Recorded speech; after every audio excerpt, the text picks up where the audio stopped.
Welcome to In Your Neighborhood. I'm your host, Chris O'Rourke, as we continue our series Conversations on COVID-19, taking a look at how this crisis is affecting all of us locally. And it is having a tremendous effect on our psyche, that's for sure. And here to talk with us about this is Dr. Anna Baker from Bucknell. Dr. Baker, welcome. Thank you. So my initial reaction when this all started to come about 3-4 weeks ago, it seems like forever ago, but it has just been like 3 or 4 weeks. I was absolutely bewildered that this was happening. And I think that's because we have never experienced anything like this before. I'm sure that's kind of a normal reaction, isn't it?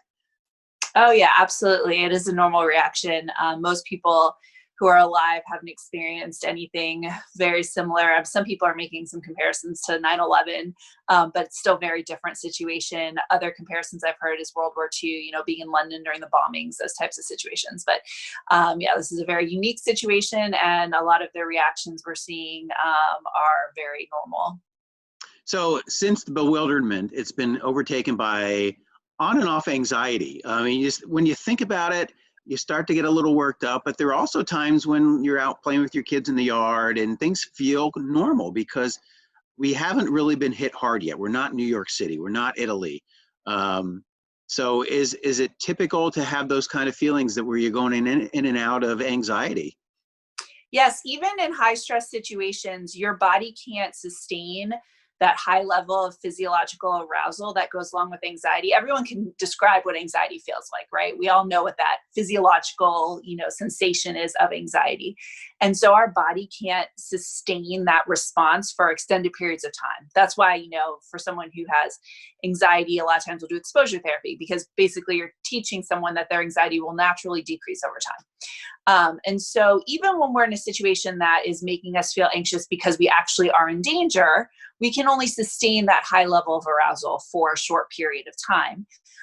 So that's part of it. And second, like you said, this is not something that is, we are dealing with it, but then at the same time, different places are not dealing with it like constantly. So there are going to be times where you're not necessarily going to be thinking about it, right? Of course. So, but that is very typical that a lot of people report that at night, for example, when they're not doing as much and they're sitting and they're on social media or they're looking, they're watching the news and looking at updates.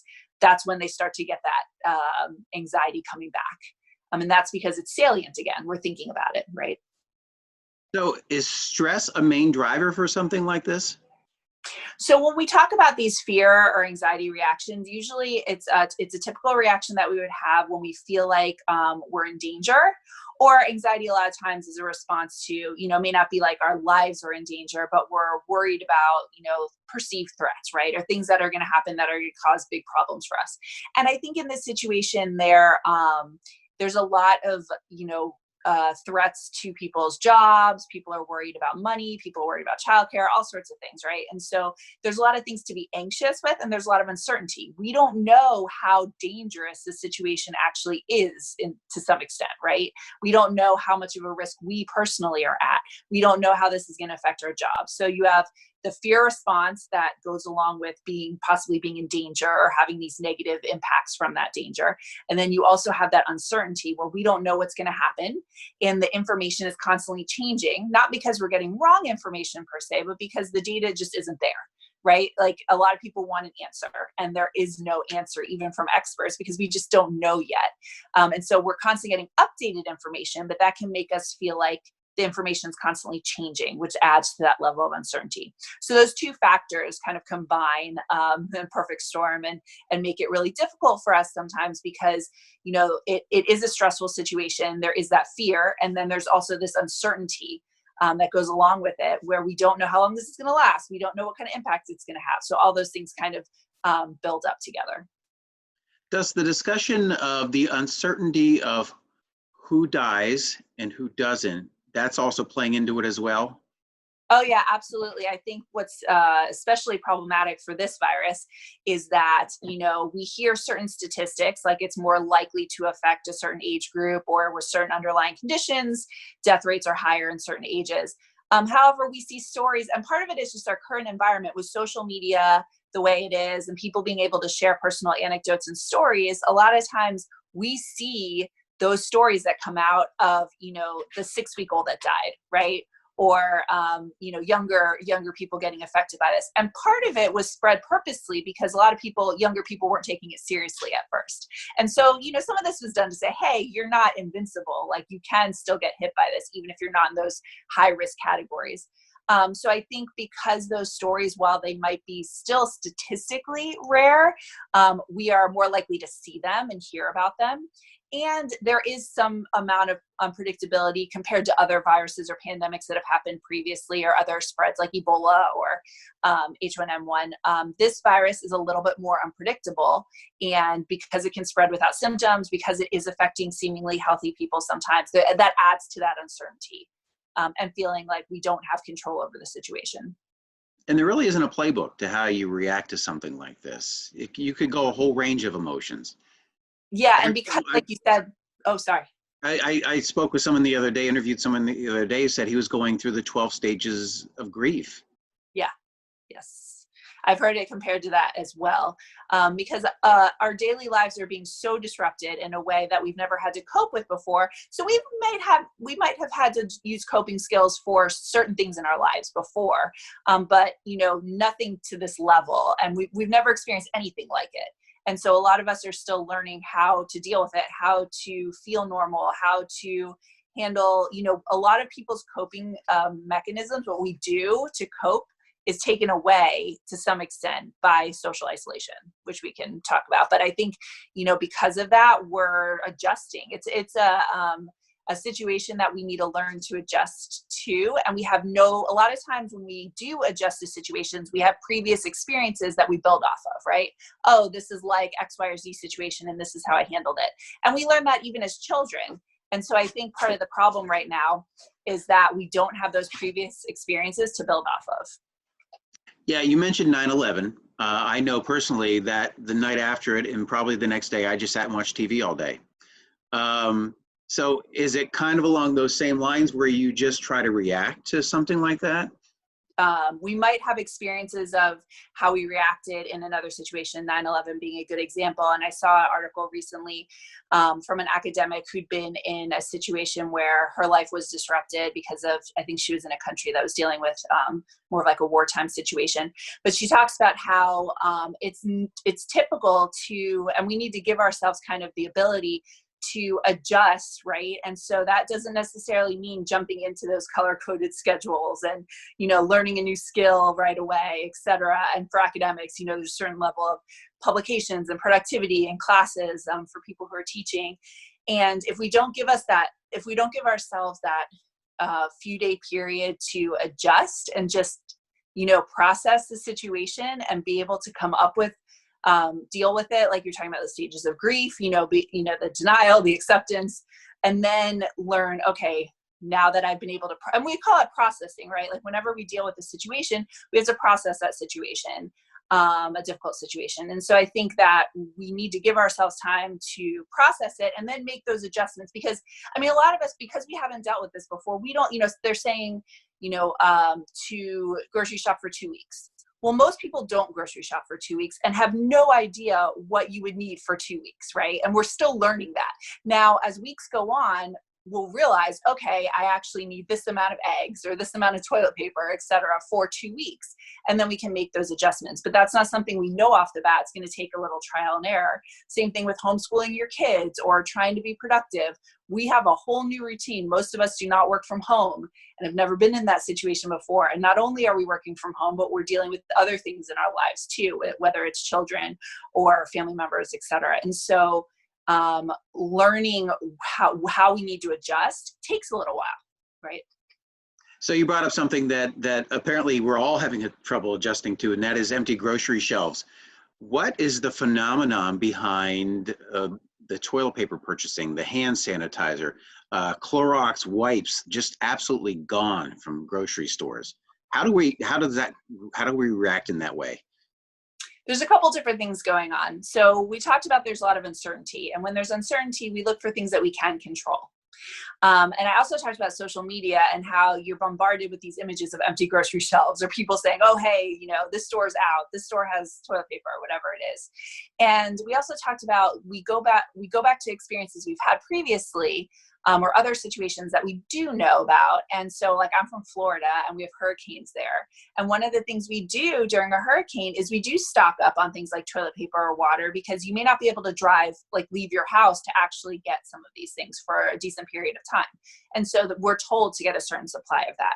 And so I think, you have all these things working together. One thing you can control is buying supplies.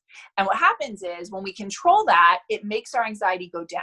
It's a coping behavior, and it may not be that effective because we still may feel anxious about it, an hour later. But by buying that toilet paper, by buying that hand sanitizer, it makes our anxiety go down very briefly, right? And what happens also is that we see other people doing it. And even if we know rationally we shouldn't do it or there's no need to do it, we feel this physiological increase in anxiety and the need to then neutralize that by taking an action. And so that herd mentality, that panic, everyone else is panicking, so I should be panicking, can lead to that behavior. And what that causes is the ripple effect of now there's actually a shortage of toilet paper. Whether there should be or not is a different situation. Whether the manufacturing is there or not, I've heard debated. But ultimately there is a shortage that is not being, that they're not able to necessarily, restock at the rates that people are buying it because of this cycle that's then now caused an actual issue. Now, another issue, I was at the grocery store on Sunday and I wore a mask for the first time. Extremely self-conscious of this mask on my face. I felt a little better when I got to the store and maybe 80% of the people were wearing a mask. What is it about that, something like that we just can't get over?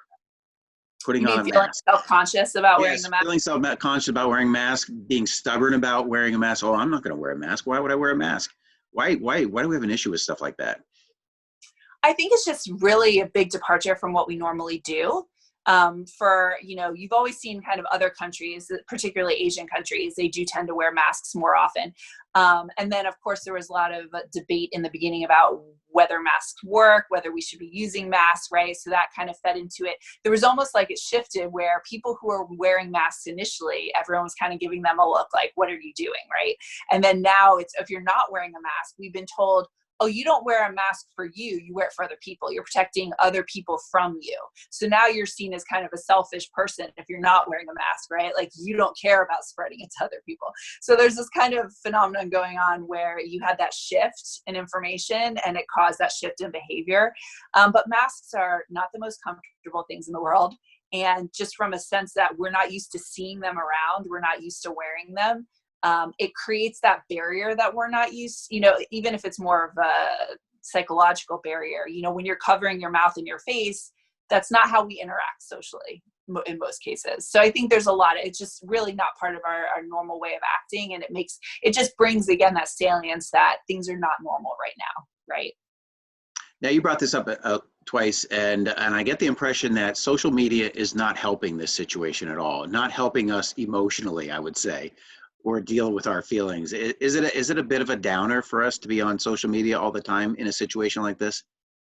I think technology is a double-edged sword. I think it's been great for a lot of things. So one of the biggest problems with social isolation is that we don't have social contact and social support, which is huge for our mental health.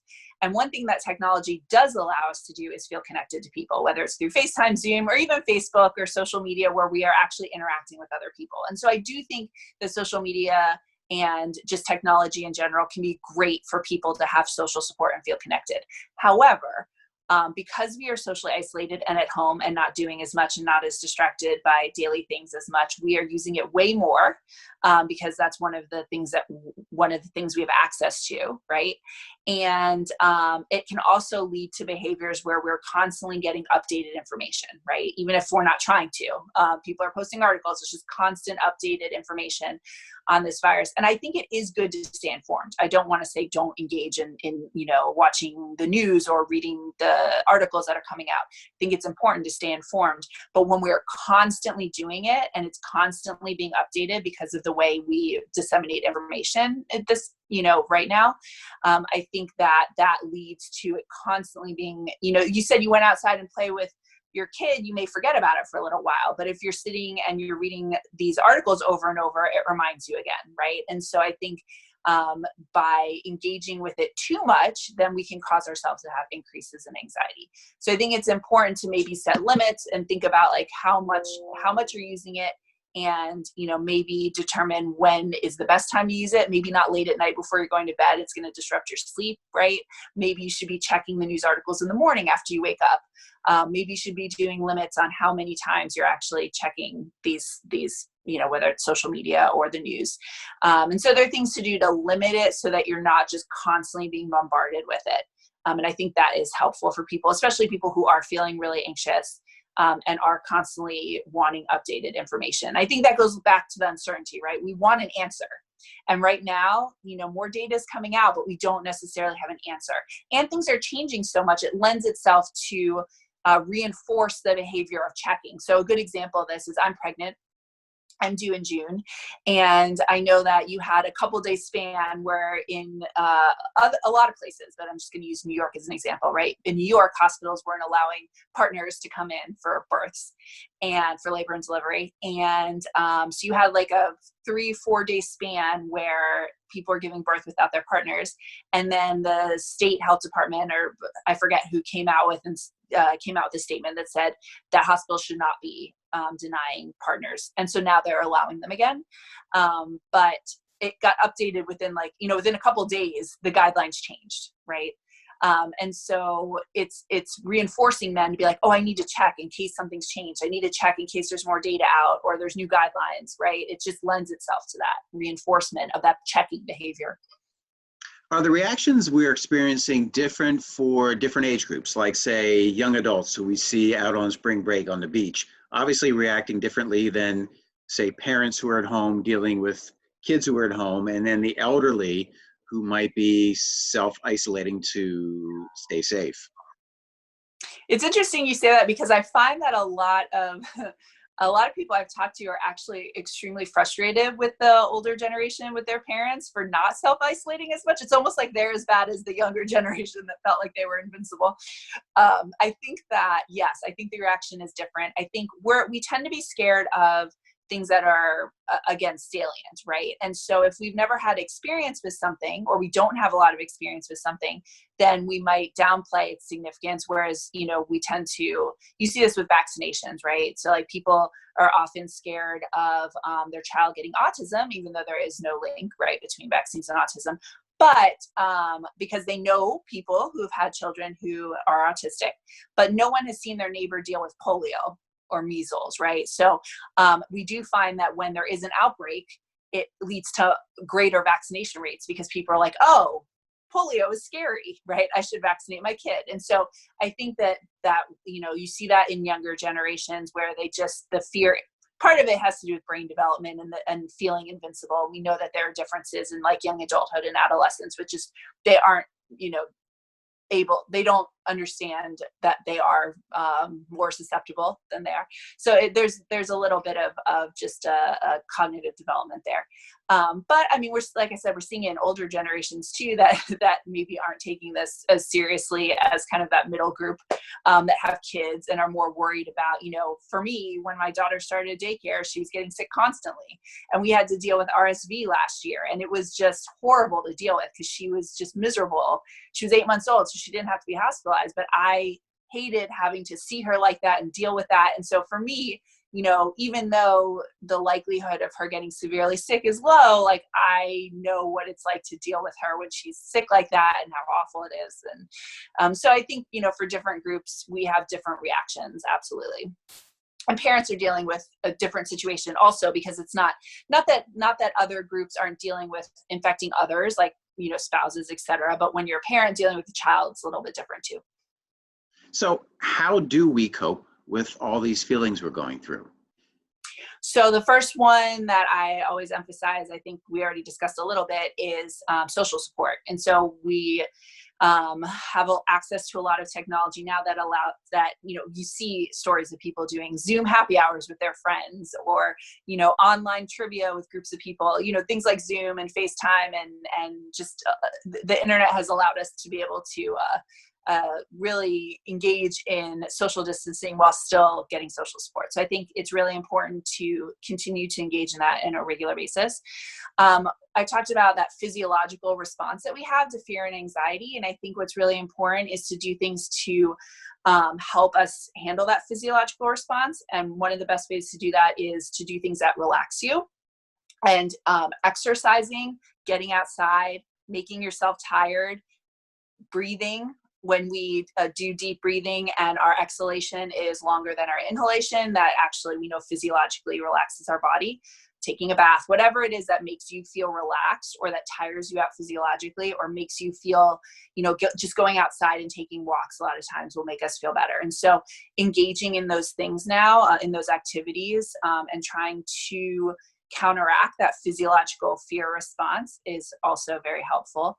I think another big thing is we tend to, when we're feeling anxious or when we're isolated and feeling down, we tend to focus on ourselves. And so doing things for our community, you see a lot of people now sewing masks, right? Or doing shopping for elderly in the community, doing things to help others takes that focus off ourselves and our problems and helps us feel like we have control, that lack of control, right? That uncertainty that gives us back some control. Well, at least if, we can't control the situation, we are doing things to help others and it takes that focus off ourselves. And so a big thing I would say is if you can get involved in some way, whether it's donating, whether it's, sewing, whatever it is that you feel like you can contribute and help other people out in whatever way can be really helpful as well. And I think for people who are really struggling, who are dealing with more significant anxiety or depression because of this, there's a lot of options for things like telehealth or different resources on the internet now that are available. But I know a lot of mental health providers right now are doing telehealth sessions, which is great that we have that resource. So there is the ability to get more, professional help if you're experiencing like a higher level of anxiety or depression that you feel like these coping, that you need extra help, right, with that coping. So I'm not letting you off the hook. How have you, oh no, there go the fire sirens. How have you, how have you been dealing with this personally, and what are your coping mechanisms you've turned to?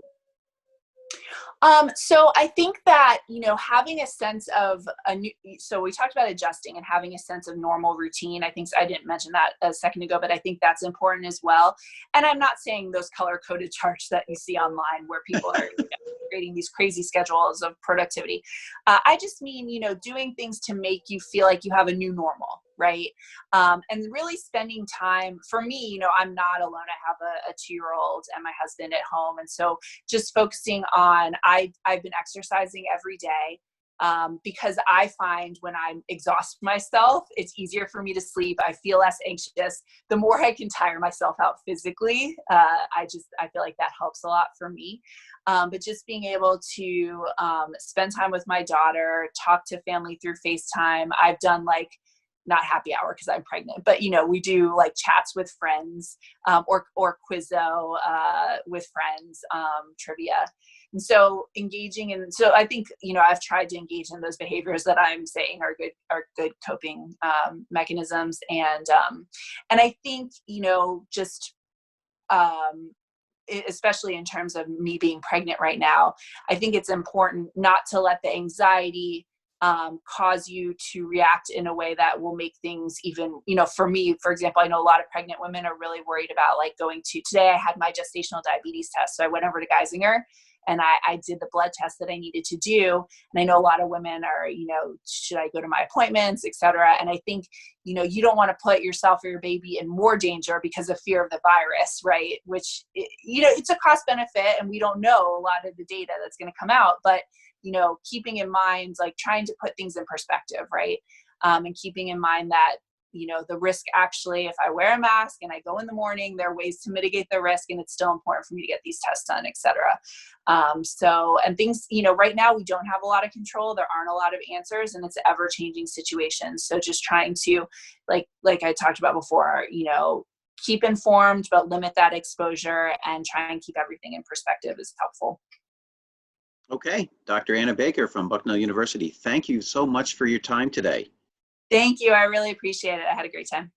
Okay, thank you, and we will be back in a bit.